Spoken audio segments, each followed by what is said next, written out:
जय माता दी। राधे राधे। आइए सुनते हैं गंगा सप्तमी की कथा।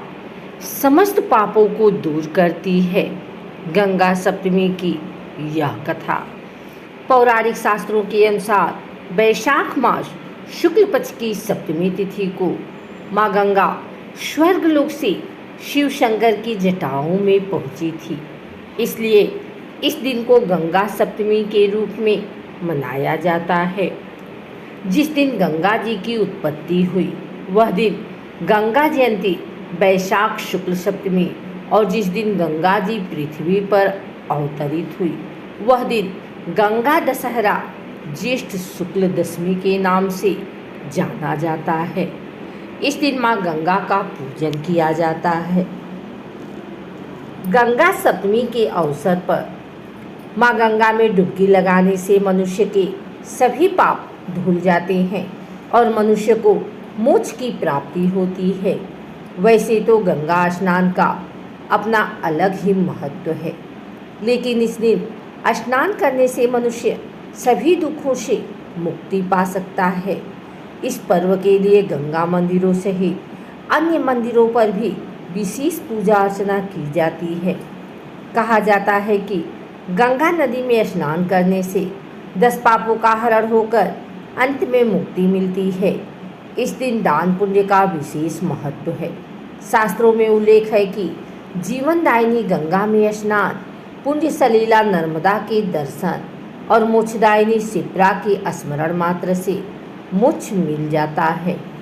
गंगा सप्तमी के दिन गंगा पूजन एवं स्नान से रिद्धि सिद्धि यश सम्मान की प्राप्ति होती है। सभी पापों का क्षय होता है। मान्यता है कि इस दिन गंगा पूजन से मांगलिक दोष से ग्रसित जातकों को विशेष लाभ प्राप्त होता है। विधि विधान से किया गया गंगा का पूजन अमोघ फल प्रदान करता है।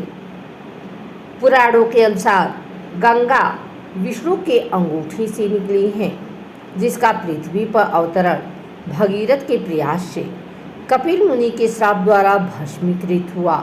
राजा सगर के 60,000 पुत्रों की अस्थियों का उद्धार करने के लिए हुआ था। तब उनके उद्धार के लिए राजा सगर के वंशज भगीरथ ने घोर तपस्या कर माता गंगा को प्रसन्न किया और धरती पर लेकर आए।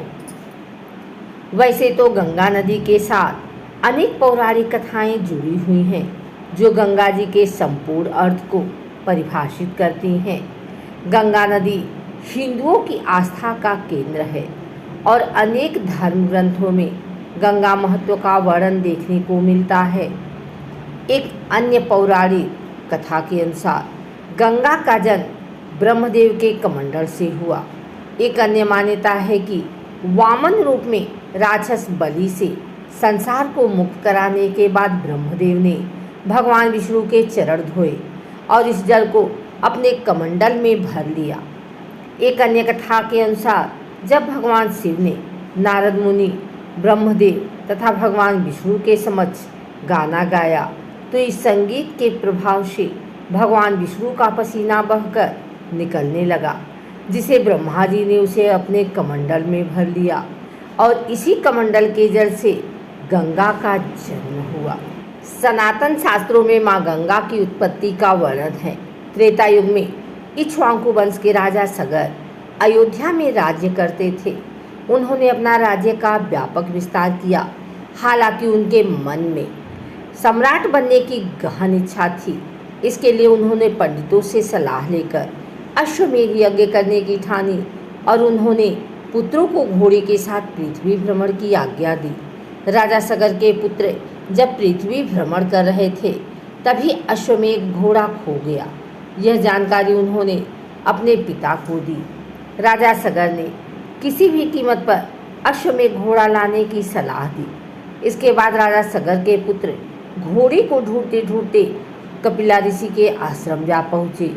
उस स्थान पर घोड़े को बंधा दे उन्होंने विश्वास कर लिया कि घोड़े की चोरी कपिला ऋषि ने ही की है।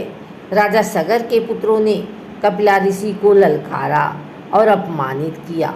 उस समय कपिला ऋषि क्रोधित हो उठे और तत्क्षण राजा सगर के पुत्रों को भस्म कर दिया। यह जानकारी राजा सगर को हुई। उस समय राजा सगर ने अंशुमन को यह कार्य सौंपा। अंशुमन अश्वमेध घोड़ा लाने में सफल हुआ, साथ ही पितरों को मोक्ष दिलाने हेतु उपाय भी जाना। उस समय कपिला ऋषि ने कहा, माँ गंगा ही उनके पितरों का उद्धार कर सकती हैं। हालांकि राजा सगर ने अपने पुत्रों को मोक्ष दिलाने के बजाय अश्वमेध यज्ञ किया। इसके बाद अंशुमन को सत्ता सौंप राजा सगर तपस्या हेतु वन चले गए। कालांतर में अंशुमन समेत उनके पूर्वजों ने पितरों को उद्धार दिलाने हेतु माँ गंगा की कठिन तपस्या की। इनमें किसी को सफलता नहीं मिली। कालांतर में राजा दिलीप के पुत्र भगीरथ ने रात त्याग कर हिमालय पर माँ गंगा की तपस्या की। भगीरथ को इस कार्य में सफलता मिली। अंततः माँ गंगा धरती पर अवतरित हुई। हालांकि माँ गंगा के वेग को रोकने हेतु भगवान शिव ने अपनी जटाओं में उन्हें समेट लिया। तब भगीरथ ने दोबारा माँ गंगा की तपस्या की। उस समय माँ गंगा ने भगवान शिव की तपस्या करने की सलाह दी। भगवान शिव को प्रसन्न करने के बाद भगीरथ को पितरों को मोक्ष दिलाने में सफलता मिली। इसी समय गंगा के वेग से जन्हू मुनि की यज्ञशाला बह गई। तब जन्हू मुनि ने गंगा नदी अपने में समाहित निगल कर लिया। इस समय भी भगीरथ को जन्हू मुनि की तपस्या करनी पड़ी। तब वैशाख माह के शुक्ल पक्ष की सप्तमी तिथि को जन्हू मुनि ने अपने कानों से गंगा को बाहर निकाला। भगीरथ ने रसातल में जाकर अपने पितरों को उद्धार किया। जब गंगा नदी में राजा सगर के पुत्रों की अस्थि मिली तो उन्हें मोक्ष की प्राप्ति हुई।